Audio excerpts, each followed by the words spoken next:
Delta plus is nonsense.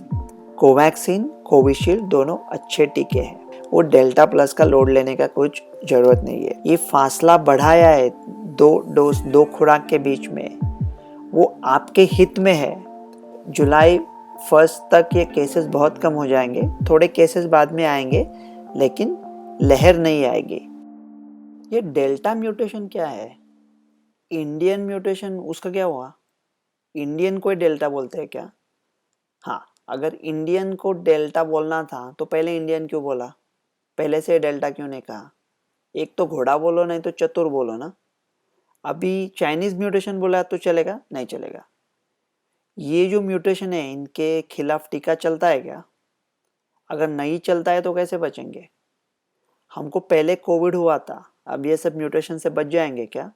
अगर नहीं बच जाएंगे तो पैंडेमिक खत्म कैसे होगा?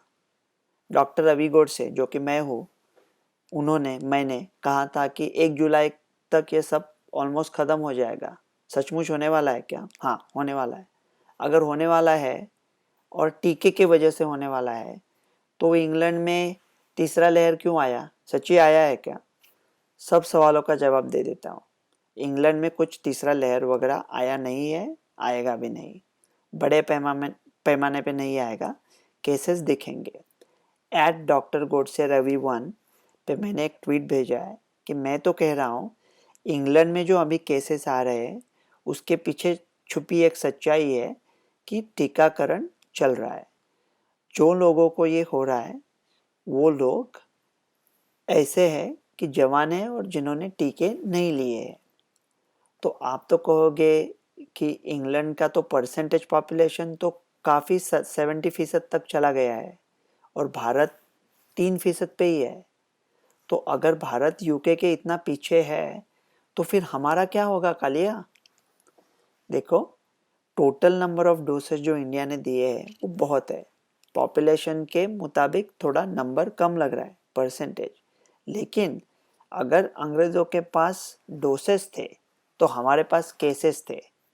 मेरी उम्मीद ये थी कि हम टीकेकरण के रास्ते से जहाँ पहुँचे, जहाँ अभी पहुँच गए हैं, और मेरा खौफ ये था कि हम लोग डिसीज़ के रास्ते से जाएंगे। जो मुझे खौफ था वही हो गया, लेकिन अभी वो हो गया, वो हो चुका, वो अतीत में है। तो इतने केसेस आए थे इंडिया में, जब ये बड़े बड़े अमीर देश कहाँ कहाँ से ढूंढ के वैक्सीन दे रहे थे, हमारे यहाँ डिसीज़ हो रहा था। ठीक है, जो हो गया सो हो गया, अभी निकल गए उससे। अभी इतना लोगों को कोविड हो चुका है कि मेरा ये मानना है कोई बचा ही नहीं है जिसको कोविड हो सकता है।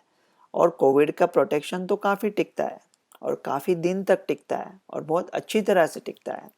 तो इसके वजह से मैं अभी ठाम हूँ कि जुलाई 1 तक ये केसेस बहुत कम हो जाएंगे, थोड़े केसेस बाद में आएंगे लेकिन लहर नहीं आएगी। क्या मुझे, मैं खुद ऐसा कहना नहीं चाहिए, लेकिन मुझे खुद पे हैरत होती है कि भाई कहाँ से कॉन्फिडेंस लाते हो इतना। लेकिन मैं सही साबित होगा, आप देख लोगे। तो ये क्या सब डिस्कशन चल रहा है, ये स्टडीज़ क्या चल रहे हैं? वो कह रहे हैं कि ये म्यूटेशन के अगेंस्ट, म्यूटेशन मतलब ये बदला है ना, थोड़ा उत्परिवर्तित हुआ है ये वायरस। तो क्या ये हमको चकमा दे देगा? हमको अगर डिसीज़ हुआ है और टीका लिया है तो भी हमको इन्फेक्शन कर देगा? तो कैसा मापेंगे उसको? क्या मानदंड होगा? तो वो कह रहे थे लैब में स्टडीज़ करेंगे और वो कहेंगे डेल्टा आया है, ये नहीं होगा, अभी तो एंटीबॉडीज़ नहीं चलेंगे। तो स्टडी किया लैब में और उन्होंने कहा इवन फाइज़र जो बड़ी वैक्सीन है उसके एंटीबॉडी 6 गुना कम है, और सब लोग डर गए। ये जो लोग के कहते हैं ना, हमको लगता है भगवान शिव कह रहे हैं, लेकिन वो भगवान शिव नहीं है। वो भगवान शिव के मूर्त के पीछे छुपे हुए जो धर्मेंद्र थे, वो दारू पी के कह रहे थे हम लोग बसंती है, हम वो धर्मेंद्र की सुन भी रही है और कुत्तों के सामने नाच भी रहे हैं। ये क्या है सब, ये नहीं चलेगा वो नहीं चलेगा। एक बात जाहिर है, ये जो सब स्टडीज़ है कोविड के, वो लैब में नहीं चलते भैया। वो किसी छोटे वाले जहाँ कोई विंडोज़ भी नहीं है ऐसे ऑफिस में नहीं चलते, वो रियल लाइफ में चलते हैं। रियल लाइफ में अभी स्टडीज आए हैं। फाइजर कोविशील्ड, जिसको इंग्लैंड में एस्ट्राजेनेका के बोलते हैं, उसके भी स्टडीज आए हैं और कोविशील्ड कोवैक्सीन के भी स्टडीज आए हैं। अभी एक एम्स का स्टडी आया है, सब लोग कह रहे थे ये शायद नहीं चलेगा। 63 पेशेंट्स का स्टडी किया है, उनमें से सिर्फ 36 लोगों ने दोनों डोज लिए थे। अभी दोनों डोज के बारे में क्विकली बात कर देता हूँ। ये गवर्नमेंट की कोई गलती नहीं है। मेरे जैसे लोग जनवरी से गवर्नमेंट को कह रहे थे कि आप फासला बढ़ा दो। ये फासला बढ़ाया है 2 डोज 2 खुराक के बीच में, वो आपके हित में है। फासला बढ़ गया तो उसका प्रभाव बढ़ता है। उन्होंने फासला इसलिए नहीं बढ़ाया है कि उनके पास डोज कम है, मतलब उनके पास डोज कम है, उनका फ़ायदा हो रहा है, ज़्यादा लोगों को मिल रहा है, लेकिन जो अहम चीज़ है कि एफिकेसी, प्रभाव बढ़ रहा है, तो अच्छी बात है। 84 डेज 84 दिन is a very good distance. 84 दिन के बाद ज़्यादा मत रुको, लेकिन दूसरा डोज ले लो। तो इस 63 पेशेंट, अभी 63 पेशेंट में क्या स्टडी करेंगे। मैं जब बम्बई ट्रेन से जाता था तब सब लोग ट्रेन में चढ़ने के बावजूद जो लोग प्लेटफॉर्म पे बच जाते थे वो 63,000 होते थे, और ये 63 पेशेंट का स्टडीज कर रहे हैं 135 करोड़ लोगों के लिए। फिर एक कोवैक्सीन का स्टडी आया है, कितना लोग हैं उनमें पता है? 20। अरे ये क्या बचपना है, या कोई मजाक है या कोई खिलवाड़ चल रहा है? ज़्यादातर लोग मुझे पसंद करते हैं, मैं ही कह रहा हूँ। एक कोई स्टडी किया कि डॉक्टर रवि अच्छा लगता है क्या, और मानो 12 लोग हैं वो कहे अच्छा है भाई रवि बहुत अच्छा है, और 8 लोग कह रहे हैं ठीक है। तो 12 और 8, अगर वो 8 लोगों में से 2 लोगों को मैं एक चाय और एक डबल रोटी देके मेरे तरफ खींच लेता हूँ, तो सडनली मैं दावा कर सकता हूँ 50% लोग रवि को चाहते हैं, मतलब 14 और 7। सो 20 पेशेंट, ये क्या स्टडी है? लेकिन छोड़ दो, कोवैक्सीन कोविशील्ड दोनों अच्छे टीके हैं। उनका जो एफिकेसी है मामूली कोविड टालने का वो थोड़ा कम है, मालूम है, लेकिन उनका जो सीरियस डिसीज जो प्रिवेंट करते हैं वो बहुत अच्छा है। और ये जो वैक्सीन, ये जो टीके बने हैं, वो एक आपको निजी स्वरूप में आपका गंभीरता से कोविड ना हो इसके लिए बने हैं। ये इसलिए नहीं बने हैं कि आपको मामूली कोविड ना हो। लेकिन यूके ने बड़े स्टडीज किए। एक तो स्टडीज था उसमें 14,019 लोग थे, और उनको ये डेल्टा मतलब इंडियन म्यूटेशन हुआ था। तो अभी ये जो चाइनीज वायरस नहीं बोल सकते उसको, नहीं नहीं नहीं, बहुत तौबा तौबा, चाइनीज नहीं कह सकते, इंडियन कह सकते, यूके कह सकते हैं, ब्राजील कह सकते हैं। अभी उसका नाम डाल दिया है डेल्टा।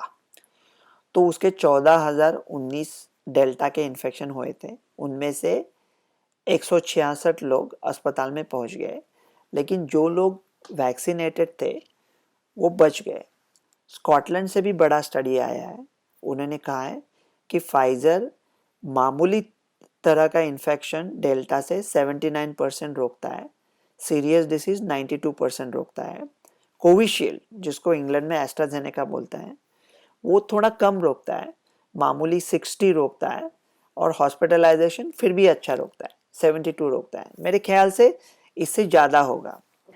लेकिन ध्यान में रखने वाली बात यह है कि अगर 96% भी ये आपको प्रोटेक्ट करता है 2 डोज लेने के बाद, फिर भी आपको 4% संभावना है कि आपको सीरियस डिसीज हो और आप अस्पताल पहुंच जाएंगे। मरेंगे नहीं, वेंटिलेटर पे नहीं जाएंगे, लेकिन शायद अस्पताल पहुंच जाएंगे। हमारा प्रॉब्लम ये है कि अगर वो जो 4 लोग हैं, हंसा गोपी जो भी कोई है, मामा और चाचा, वो 4 लोग पहुंच गए, तो हम वो 4 लोगों को व्हाट्सएप पे डाल के वही स्टोरीज बार बार, वो जो 96 जो बचे हैं उनके बारे में कोई कुछ नहीं कहेगा, लेकिन वो 4 लोगों को हम बार बार या तक इतना देर वो उनको कंधे पे लेके, इतना कंधे का बोझ बढ़ जाएगा कि कंधे पे और बोझ आ जाएगा, इतना उसको हम बार बार दोहरा देंगे। सो कोई भी विश्व की ऐसी वैक्सीन नहीं है जो 100% प्रभावी है। 2020 में तो हम लोग तो 50% प्रभावी वैक्सीन लेने को भी तैयार थे। और अभी ये जो 90, 80, 78% वैक्सीन है वो तो बहुत अच्छे है, तो महामारी ऐसे ही ख़त्म हो जाएगी। तो अभी आज एक न्यूज़ आया था डेल्टा प्लस। अब ये डेल्टा प्लस क्या है? देखो, मैंने अभी @drgodse_ravi1 पे एक ट्वीट भेजा है। Delta plus is nonsense. ज़्यादातर मैं ना षड्यंत्र की बात नहीं करता जब तक मुझे ऐसा नहीं लगता कि सचमुच षड्यंत्र है। यहाँ मुझे कुछ गड़बड़ दिखाई दे रही है। क्या कन्वीन मतलब उनका टाइमिंग भी क्या मौका परस्ती है। वो कह रहे हैं कि ये जो मोनोक्लोनल एंटीबॉडीज बन रहे हैं, इंडिया में मिल रहे हैं, वो ये डेल्टा प्लस जो उन्होंने नया खोज के निकाले, कहाँ कहाँ से खोज के निकालोगे? ये डेल्टा प्लस कौन से लैब में टेस्टिंग होता है?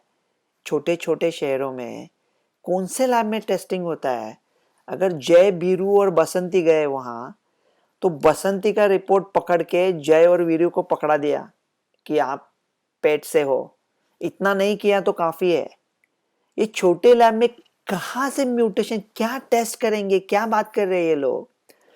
और उन्होंने कैसा पता चला कि मोनोक्लोनल एंटीबॉडीज नहीं चलेंगे? कि एक पेरिस में स्टडी हुआ था। सोचने वाली बात यह है कि फाइजर मॉडर्ना को इंडिया में 7 महीने बाद परमिशन नहीं मिला क्योंकि इंडिया के ब्रिजिंग स्टडीज नहीं है। लेकिन फ्रांस के लैब में, पेशेंट नहीं है एक्चुअल, फ्रांस के लैब में जो न्यूट्रलाइजेशन स्टडीज है वो ले लेंगे। उसमें भी वो दोनों मोनोक्लोनल के दोनों नहीं पकड़े, एक पार्ट ही पकड़ा। तो अभी कह रहे हैं कि मोनोक्लोनल एंटीबॉडीज नहीं चलेंगे। मेरा ये मानना है कि डेल्टा प्लस, ये जो स्टोरी है 24 घंटे की स्टोरी है, और मोनोक्लोनल को ख़त्म करने के लिए, मोनोक्लोनल कोरोना को ख़त्म कर सकता है, और जो कोरोना को ख़त्म कर सकता है उसे ख़त्म करने के लिए ये डेल्टा प्लस का लाया है। उसका कुछ आगे नहीं निकलेगा। वो विराफिन का आया था 2 महीना पहले, कितना डंके की चोटी पे विराफिन, क्या हुआ उसका आगे? किधर है वो? कौन यूज़ कर रहा है? कहाँ पे है? दूसरा आया था 2-डीऑक्सी ग्लूकोज, कहाँ है वो? कौन लोग यूज़ कर रहे हैं? कहाँ पे है वो? कुछ नहीं। ऐसे कुछ न्यूज़ आ जाता है 15-16 घंटे के लिए और बाद में चले जाते हैं। और ये क्या है डेल्टा प्लस? कौन जानता है कि क्या हो सकता है? कहते हैं डरने की कोई बात नहीं, इधर जाएगा उधर जाएगा। वो डेल्टा प्लस का लोड लेने का कुछ ज़रूरत नहीं है। ये सब अभी अल्फ़ा बीटा डेल्टा थीटा सब छोड़ दो। इंडिया में इतने लोगों को कोविड हो चुका है और वो लोग ऐसे ही बच जाएंगे, केसेस अपने आप कम आ जाएंगे। ये जो बाकी क्या चल रहा है, इंग्लैंड में क्या तीसरा वेव आ रहा है, सेशल्स में क्या हुआ, कतार में क्या हो रहा है, चिले में क्या हुआ, थाईलैंड में वैक्सीन क्यों नहीं दे रहे लोगों को, वो अभी हम लोग छोड़ देते हैं। मुमकिन है तू जिसे समझता है बहारा, औरों की निगाह में वो मौसम हो खिजा का। शायद कि ये ज़मीं है किसी और जहाँ की, जिसे तू समझता है फलक अपने जहाँ का। हम खुद की देखेंगे। @drgodse_ravi1 पे मैं ट्वीट भेजता रह रहा हूँ, ट्वीट पे ट्वीट भेज रहा हूँ। मेरा ये मानना है और मैं सही निकलूँगा। जुलाई 1 तक केसेस बहुत कम आ जाएंगे। उसके बाद थोड़े बहुत केसेस दिखेंगे, लेकिन लहर के स्वरूप में नहीं आएंगे। ये महामारी अब ख़त्म हो रही है। 2 अक्टूबर तक भारत माता के मास्क निकाल के रखेंगे। डॉक्टर रवि गोडसे, जय हिंद।